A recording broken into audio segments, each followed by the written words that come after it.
Halloween 1992. When I was 12 years old, I was gearing up for an awesome Halloween out with my friends. At that time, it was still relatively safe for kids to go combing neighborhoods in search of candy and treats without a lot of parental supervision.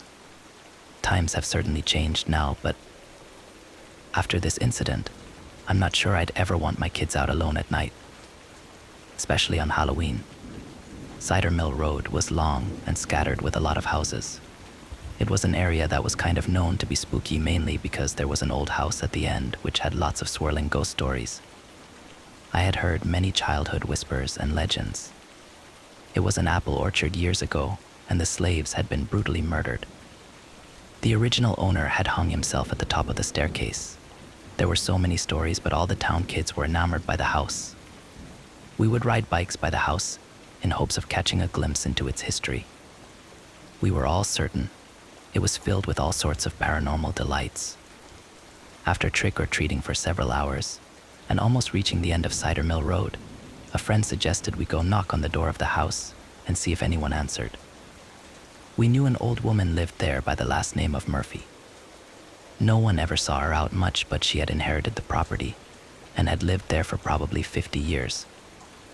It was a big house, especially for one person. I always thought it had to be lonely to be unmarried, no children, and living in such a big old run-down house. My dad called it decayed gentry, although I had no idea what that meant. The driveway wended up through the orchard, which lay sprawling in front of the house.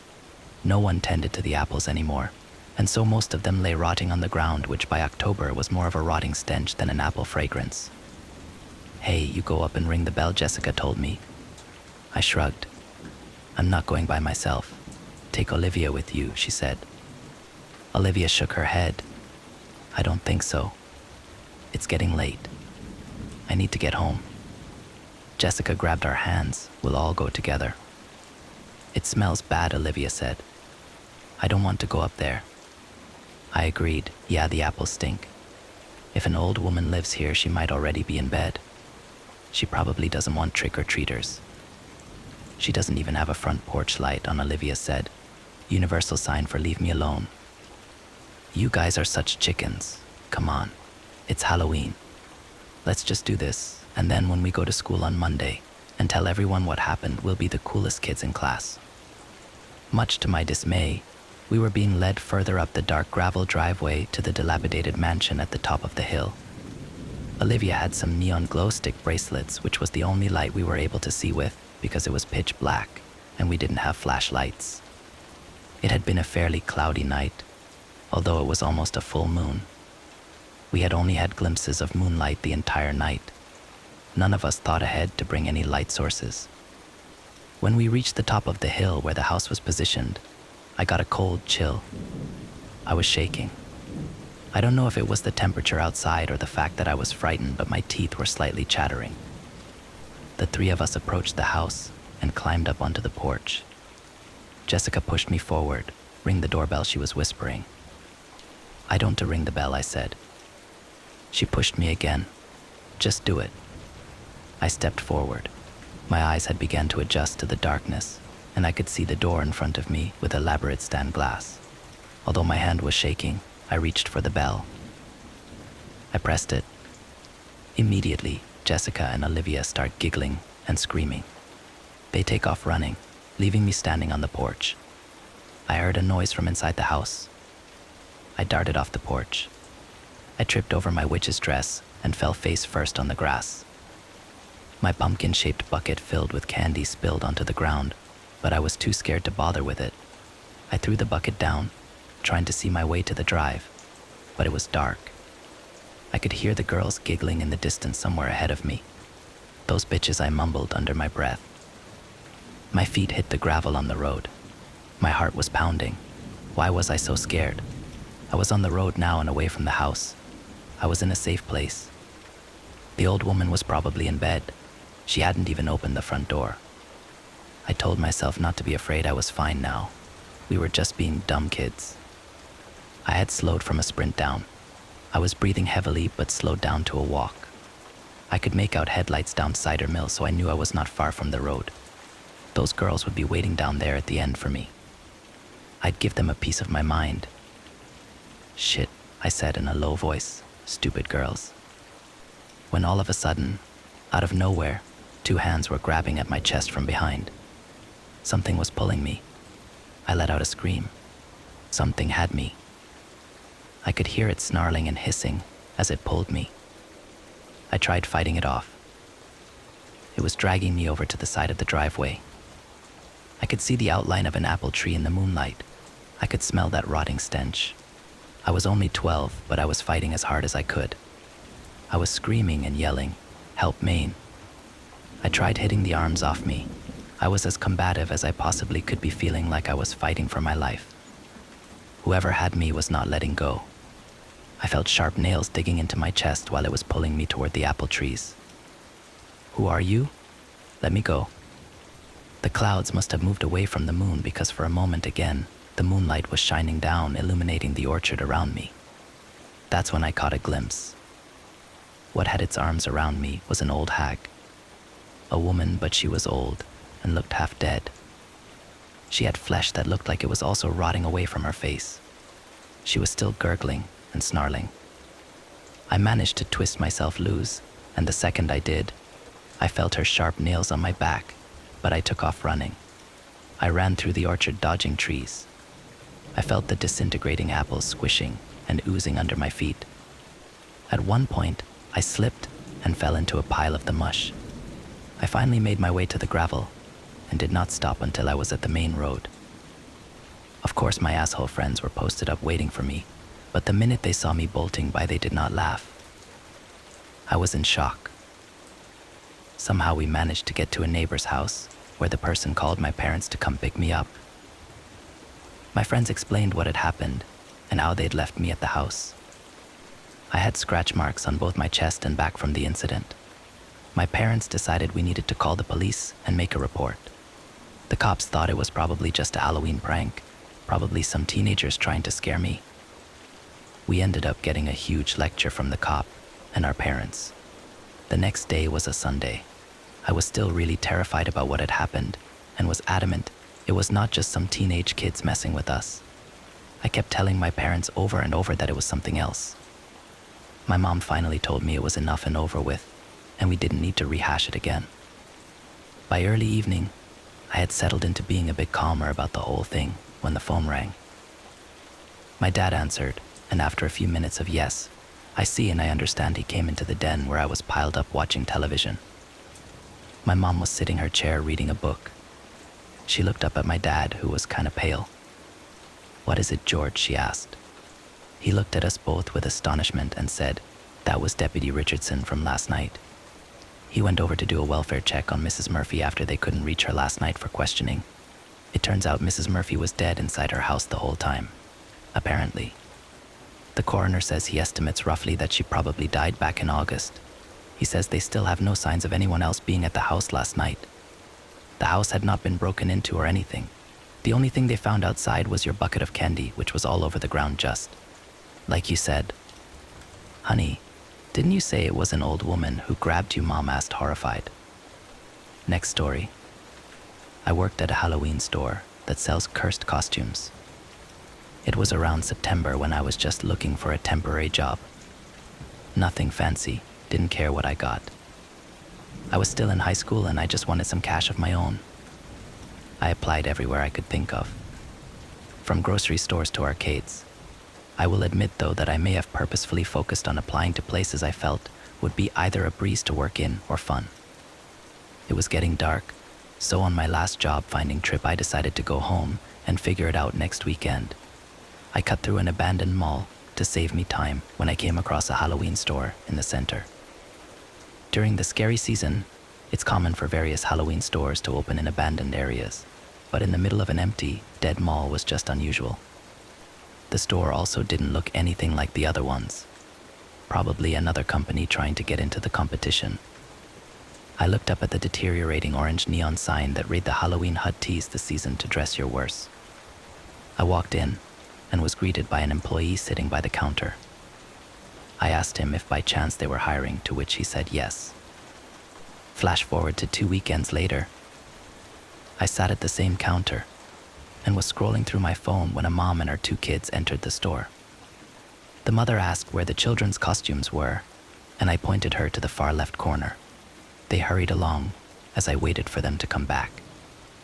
After a few minutes, I remembered that I didn't tell them to not try on the costumes. For some reason, that was the one rule my boss really cared for. I got out of my chair and headed towards them to let them know, and to my horror, I saw the mother lying dead on the floor as a small werewolf was feasting on her corpse. It stopped and turned to face me. Growling, it lunges at me and I make a break for it. I was nearly out the door until a witch flicked her wand and tossed me back towards the werewolf.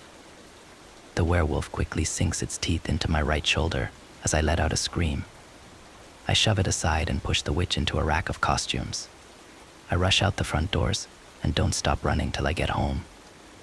I called the cops, but they found no store in that mall, nor traces that there ever was one. My family insists that I was just bitten by a rabid dog, and the shock made me think like this. But I know what happened was real, and not because of the bite mark on my shoulder, but because today, while walking down my usual block, I saw another Halloween hut store appear next to the old movie theater. A dad and her young daughter walked out. The daughter was holding a spider costume in her hand. I hope the dad isn't afraid of giant spiders. Next story. The last Halloween. I don't celebrate Halloween. When the trick-or-treaters come out and start prowling my street, I make sure to keep my front porch light off and pull the shades down. If someone rings my doorbell despite all my precautions, I hide in the bedroom and pray they don't ring it again. There's always a fear that maybe it's not a child in a Ninja Turtle mask or wearing a sheet over their head. Maybe, just maybe, it's Granny Clark. Granny Clark is the reason I stopped celebrating Halloween. Abigail Clark, known to everyone in Hollisfield as Granny Clark, was the kindest, sweetest old lady in existence. She lived in a little greenhouse at the top of Tamarack Lane that bordered a broad expanse of forest. She'd lived there since as long as anyone could remember.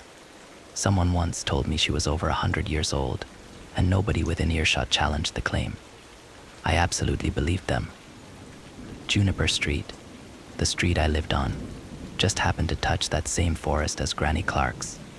There was a path that wound through the woods, all the way up the hill to her driveway. Many an afternoon was spent playing in those woods, climbing trees, building forts out of sticks, or running down that winding path from Granny Clark's driveway to the end of Juniper Street, pretending wolves were biting at my heels. I always felt somewhat unnerved being around Granny Clark. Maybe it was the way she walked all hunched over, her arms bent at the elbows like a tyrannosaurus. Maybe it was her shock white hair that stuck out in all directions. Or maybe it was the way I could see her blood vessels clear as day through her translucent, liver-spotted skin, and the way her fingers seemed unnaturally long and thin. Granny Clark turned her head in the direction of the kitchen, where Spencer seemed determined to make as much noise as he possibly could. It sounded like he had started having a seizure back there and was flopping around on the kitchen tiles, slapping everything in sight. Panic lurched out of the pit of my stomach. It felt like my eyes were going to bulge out of their sockets as I tried to think of anything to say to save the situation. My mind blanked, with just the word go flashing like a neon sign in the center of my brain. Without another word, I turned away to make a hasty retreat. Granny Clark's heavily gloved hand clamped down around my wrist. For being over 100 years old, so they said, she had a grip like a lumberjack. She squeezed so tight my legs turned to instant jello, dropping me to my knees. My goodie bag hit the ground with a loud clatter as I grabbed at her hand, crying out in pain. "MS Clark, you're hurting me." Her other hand behind the door jamb appeared, holding not a bowl but a large box cutter. She extended the blade, looking at me with the same emotionless expression, and pulling me closer to her. The whole moment was so surreal I just knelt there on the porch as she dragged me toward her, trying to understand what was happening. Why was she holding the box cutter? Where was the candy? What's going on? It was Spencer who saved me. His voice echoed, once screaming distantly from the kitchen, while almost at the same time crackling over the airwaves and coming out of the bag at my feet. "Ruan." Granny Clark turned again in the direction of the kitchen as she caught sight of Spencer dashing past, throwing open the back door and disappearing into the backyard. In so doing, her grip loosened on my wrist ever so slightly, just enough for me to twist my arm and squeeze through her fingers.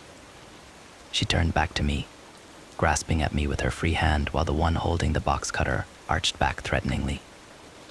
Even then, laying there on the porch, watching the kindest old woman in town come at me, the blade of the box cutter glinting from the streetlights, I tried to rationalize the situation. This wasn't the Granny Clark I knew. I looked up at her, sobbing in panic, and trying to find the words to calm her. Please, I scrambled back a foot. It was just a joke. I'm sorry.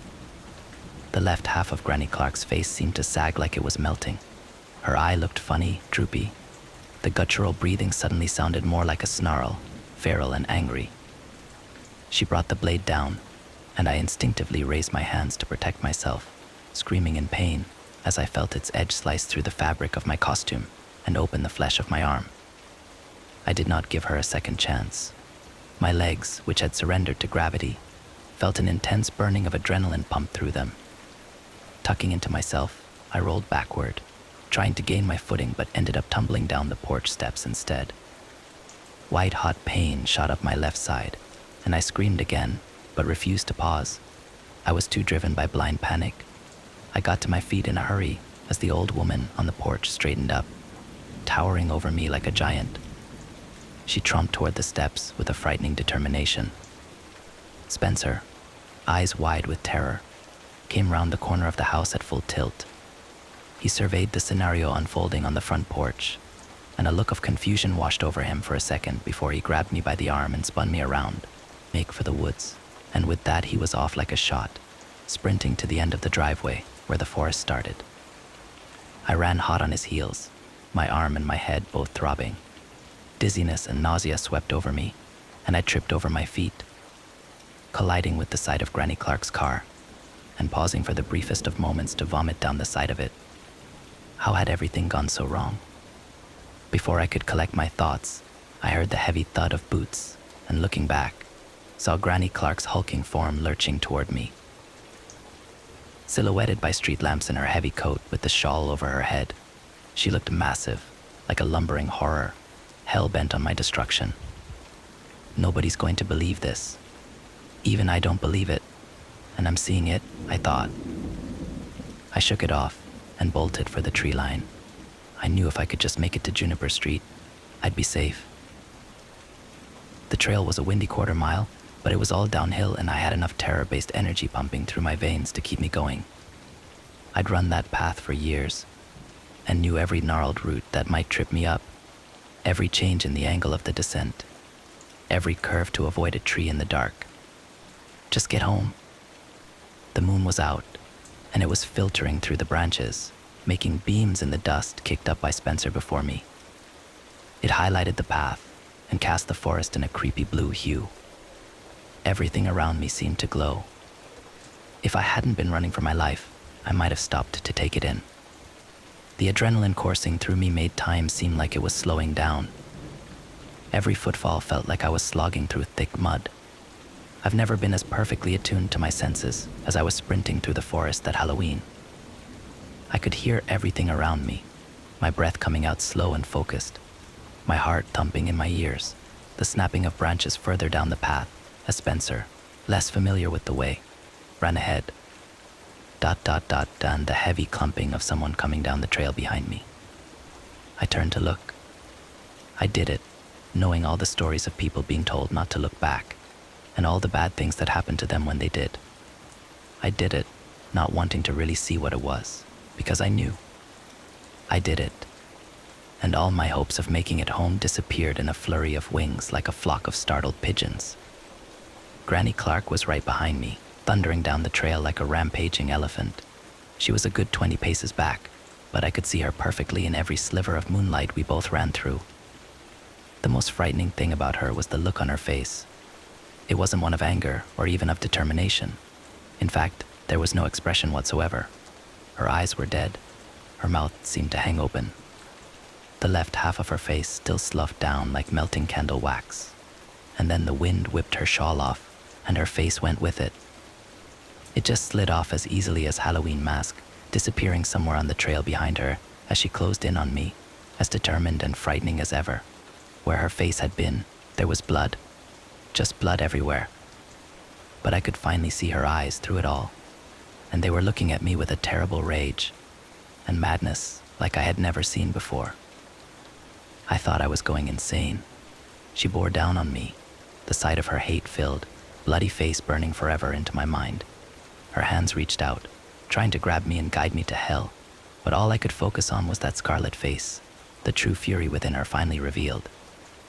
There was a sharp turn in the path, and I slowed for only a fraction of a second to make it. Granny Clark was not as familiar with the trail, her momentum driving her straight on. Her fingers licked past the back of my head and wrapped around the stuffed parrot on my shoulder. She tore it off just as she barreled headlong into the trees behind me, crashing to a stop with violent abruptness, and then silence.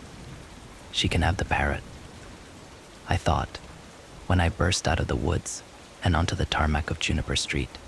I was moving like all of hell was on my heels. Ahead, I saw Spencer slowing, trying to catch his breath as he reached the driveway to my house.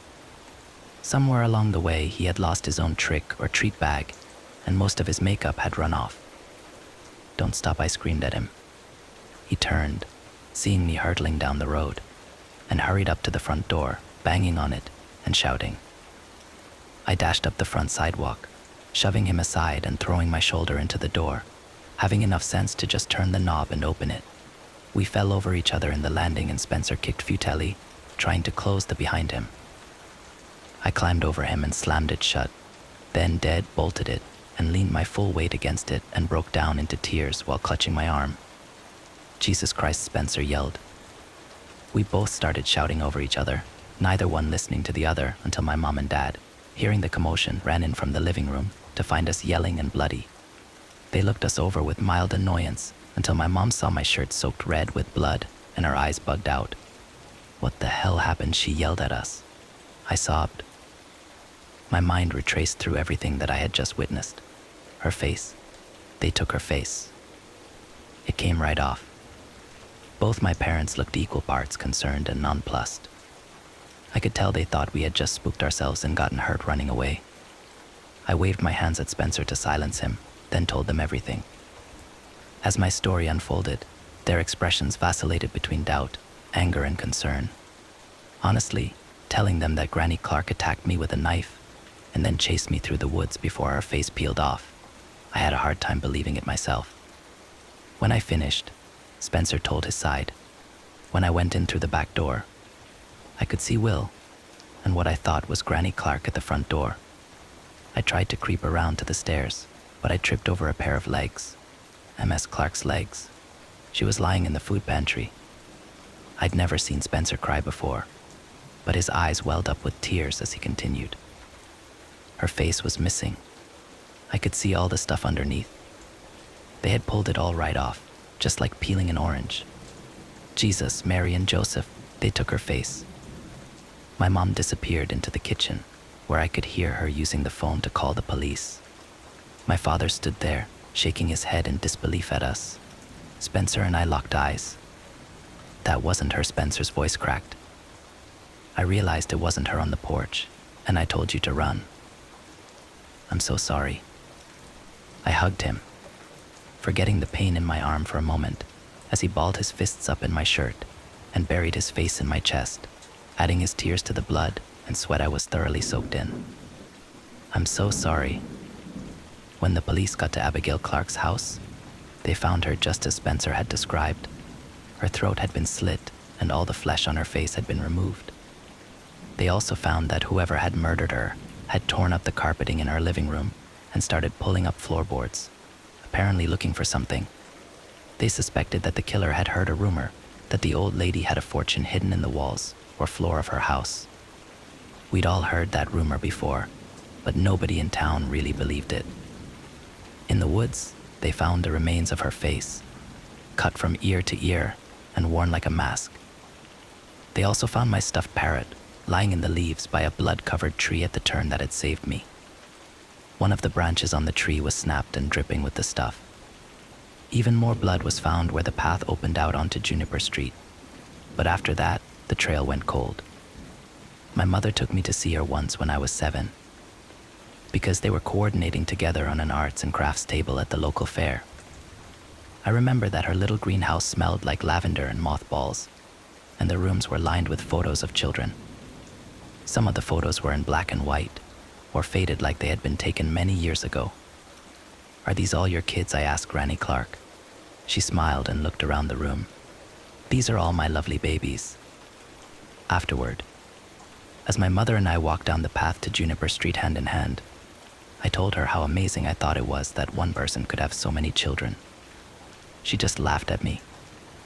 "They aren't really her kids," she said. "MS. Clark doesn't have any children of her own.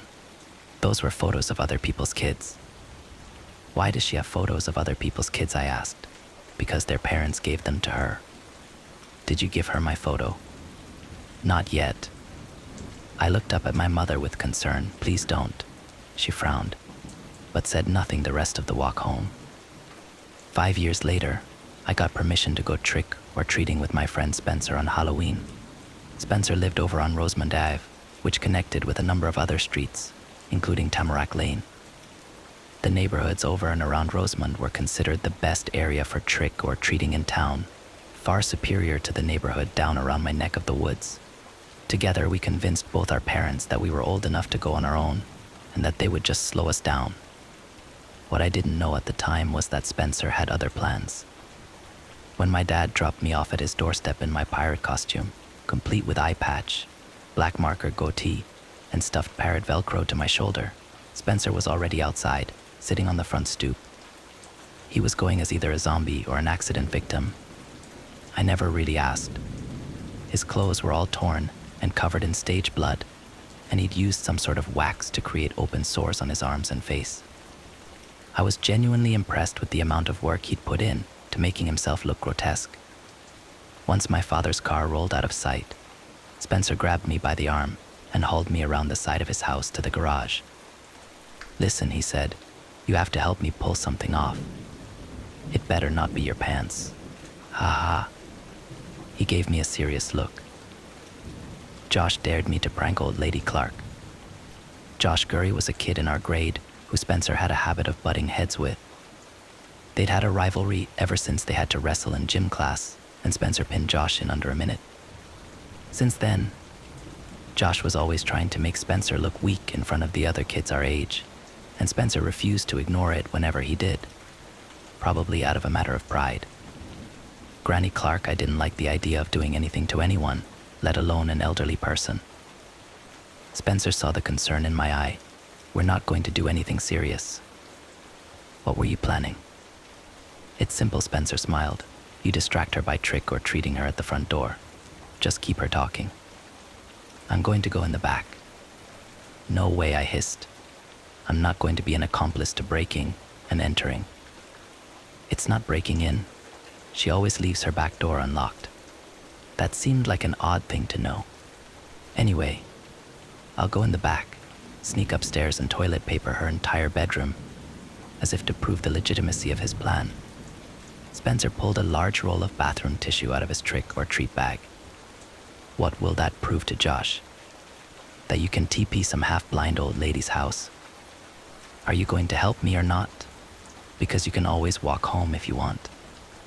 We stared at each other through our makeup effects for a couple minutes before I sighed and gave in. "But promise me we'll do a bit of trick or treating too," I said. "Otherwise my parents will know we were up to something." Of course. I want candy too. Geez." With that, we set out. Trying not to seem obvious, we meandered around the neighborhood for a half hour, letting the sun set and waiting for most of the other trick-or-treaters to finish going down Tamarack Lane to reduce the chances of someone spotting us. I got some candy to get started on my alibi in case I was questioned later as to my involvement in scaring an old lady to death. My stomach was very unhappy with me and made it known by clenching up like a fist. I was hot in my pirate costume, but my whole body was shaking with anxiety. Finally, when the street lights had turned on and all the very small goblins and fairies had been carted off back to their homes, Spencer nudged me in the ribs and nodded silently in the direction of the forest. I nodded back, and we made a beeline for Tamarack Lane, trying to make small talk to continue looking inconspicuous. When we got to the end of Tamarack Lane, Spencer threw his arm out, stopping me in my tracks. We both stood, looking at the little greenhouse at the top of the hill. The front porch light was off. Shit, Spencer hissed. Well, she's in bed. Abort mission. I started to turn when Spencer grabbed my arm. Wait. I think I see her moving about in the kitchen. There was someone moving around in the kitchen. I couldn't make who, just a silhouette pacing around in the back of the house, right near the door Spencer was planning to sneak in through. Spencer reached into his trick-or-treat bag, fumbling around for a minute before pulling something out and shoving it into my chest. Here, take this. I took what he handed to me and looked down at it, a walkie-talkie. Are you serious? Stick it in your candy bag, then go ring the doorbell. And if you can't keep her busy, just reach in and click the button on the front twice. I'll hear it and bail. Dude, the porch light is off. Spencer looked at me, and I saw the desperation in his eyes. He had to prove himself to Josh in this stupid, juvenile, and ridiculous way, and if I didn't help him, he was probably going to do something even dumber. Or worse yet, in his mind, go back to school and confess to Josh that he didn't do it. I sighed and dropped the walkie-talkie into my bag. Just go and get it done quick. Granny Clark gives me the creeps. Spencer ducked down low and crept off into the trees and bushes by the side of the road. In an instant he was out of my sight, though I heard him shuffling around, snapping twigs and cursing as he stumbled around in the dark. Once he was gone, I took a deep breath and looked up at the little greenhouse. It seemed bigger suddenly, and a darker shade of green, though I knew it was more my mind playing tricks on me than anything. Through the window, the silhouette of Abigail Granny Clark shuffled about in her kitchen, occasionally disappearing out of sight around the corner, only to shuffle past in the opposite direction a moment later. I ascended the front porch steps, my right hand sliding into the candy bag to feel the walkie-talkie and make sure it was face up for easy access to the emergency button on the front. My pirate makeup was probably starting to run down my face due to the sudden sweat I'd built up on my forehead. The stuffed parrot on my shoulder felt like it was getting heavier. Somewhere, deep inside me, a little voice was whispering, I don't want to be here over and over again. I felt certain I was going to hurl at any second. Time to nut up or shut up, I whispered to nobody. My finger wouldn't push the doorbell button. It hovered there in front of it for a solid minute, just trembling in fear. Then the walkie-talkie in my bag squawked once, loudly, and I clutched my chest as my heart lurched.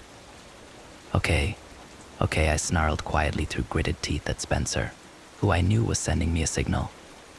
I rang the doorbell. The sound of busy work inside the house stopped.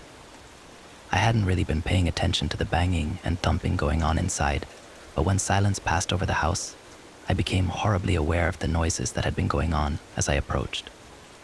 A sliding sound, followed by another thump, then a louder thump.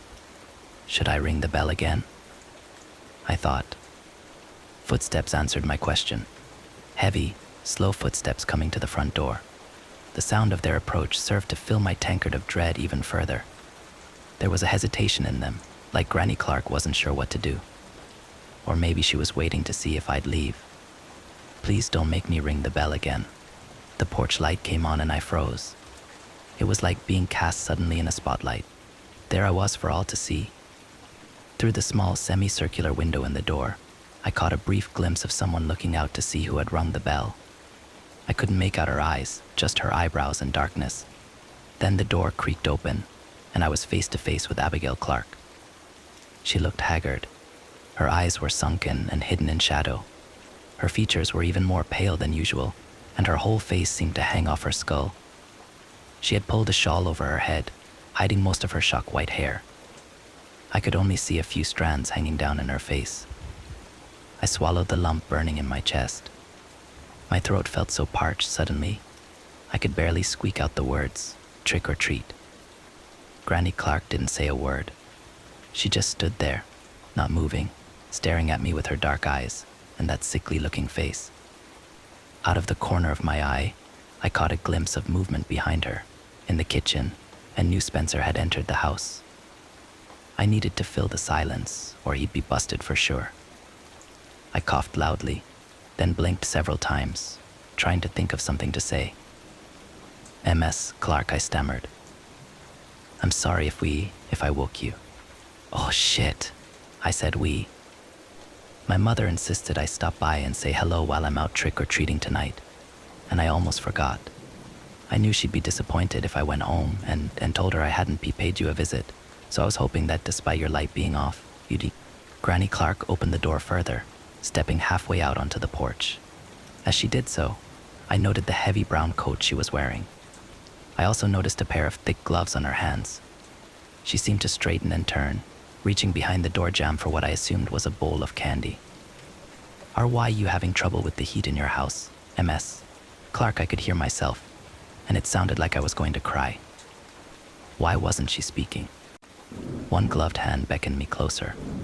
Her breathing sounded labored and ragged, every exhalation gurgling like a diver using a snorkel.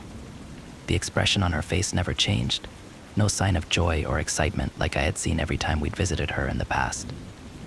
She seemed like an entirely different woman, and I felt sensations of discomfort and fear battling each other in my gut. I stepped closer, holding my bag out, when a heavy thump came from the back of the house, followed quickly by a clatter of dishes shattering on the floor. Granny Clark and I both stiffened. Oh shit, I thought.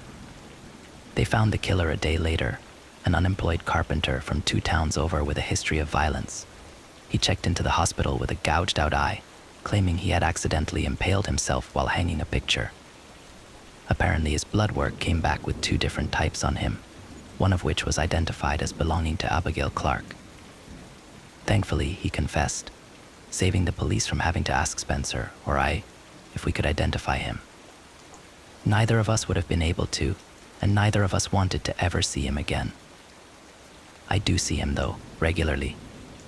Whenever the scar on my arm flares up, and my dreams become of running down that moonlit trail in the woods with him just 10 steps behind me. Of course, the face I see isn't his. It's always Granny Clark's face, devoid of emotion, yet every step filled with that angry determination of catching me and putting me in the ground. Granny Clark, the most beloved person Hollisfield has ever known, is the monster that haunts my worst nightmares. Next story. Warning to people in the Portland, Oregon metro area this Halloween. This really freaked me out. Yesterday I noticed my neighbor hadn't put out all his Halloween decorations, lights, etc. The past 2 years I've lived next to him, he's gone all out for Halloween. I don't know him well. He's younger, single, but I know he likes kids not in a creepy way. His brother and sister-in-law, and their kids are always visiting him, and he plays with his 3 young nieces and nephews out in the yard. So anyway, I got home from work and was walking up my driveway and I saw him outside and said something like, "Hey man, you better get your Halloween stuff up or that house up the street is going to beat you for best decorations." He kind of smiles sheepishly and says that he's actually going to keep his house dark this year and just put candy out. I asked if he was going out of town, but he said no. Something happened last year that really scared him. Now I was concerned for my own safety if some weirdos were coming around our neighborhood, which is a pretty safe neighborhood with tons of young families living here. So I asked him what happened. He said last year he had his brother's family over, so they could trick or treat in the neighborhood since they live in an apartment complex that doesn't do much for Halloween. He had a bunch of kids come to the door like always. His family took off around 10:30, and there were only a few older trick-or-treaters, but by 11:30 they were pretty much done. So he was inside, watching TV, and the doorbell rings.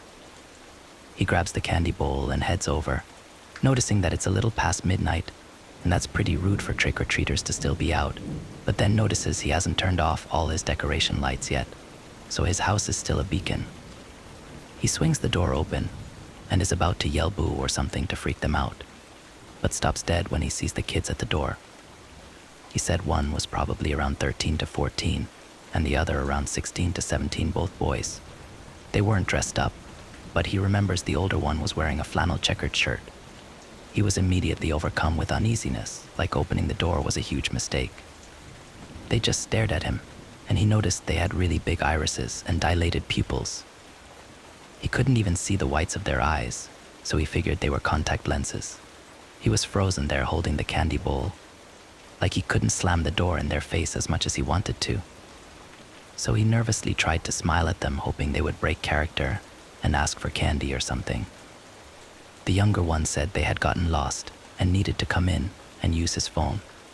That was when he closed the door more than halfway on them and said no, sorry, and the older one said something like, can we just wait in your house until our parents come get us? But by then he was convinced that his life was in danger and these kids must be high on something or intending to rob him, and he just kept mumbling no, sorry, good night as he inched the door closed and locked it. He told me he was so fucking scared at that point that they were going to try to break in through one of his windows or something, but he looked through the peephole and they had turned to leave. He watched TV with the volume really low, so he could hear any sounds at all, and he said he stayed up till like 5 a.m. because he was too scared to go to bed and drop his guard.